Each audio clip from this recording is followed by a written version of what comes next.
দেখিছে না মেন মিস্ত্ৰি হয় আমাৰ গাঁৱত একদম টপাৰ যিমান মেকানিক আছে সবকে শিকাইছে এতিয়া এই সৰু ল'ৰাই যোগাৰী হৈ আছে এইটো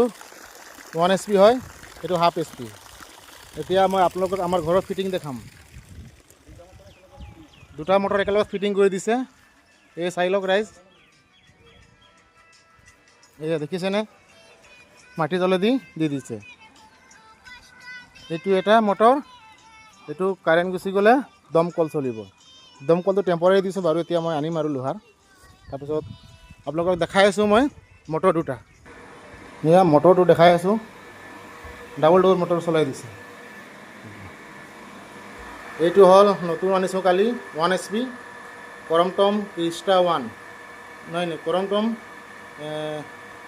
ক্ৰেষ্ট 1 এইটো হ'ল ভি গাৰ্ড বহুত ধুনীয়া ফিটিং কৰিছে এখেতে এইটো আপুনি ফিটিং কৰিছে কেনেকৈ লাগিছে ভাল লাগিছে পূৰ্ব মাতিলে আপুনি যাব নাই বেছি দূৰলৈকে নাযাওঁ ঢেকীয়াজুলি হ'লে ঢেকীয়াজুলিলৈকে যাব পৰা যায় ৰাঙাপাৰালৈকে ৰাঙাপাৰা যাব পৰা যায় শুনিছেনে ৰাইজ আহিব বহুত ধুনীয়াকৈ পানী ওলাই দিছে এইটো 1 HP এইটো হাফ HP এই এলেকাত আমাৰ পানী নোলায় পানী আজি বহুত বছৰ আগতো মানুহবিলাকে দমকল পুতি থৈ চাইছে নহয় কিন্তু ইমান ধুনীয়াকৈ পৰীক্ষা কৰিছে আমাৰ দাদাই বহুত ভালকৈ ওলাই দিলে খেতে সুশান্ত দত্ত উলুবাৰী নিবাসী খালি মই নম্বৰ দি দিওঁ আপোনালোকে আহিলে দৰকাৰ হ'লে ফোন কৰিব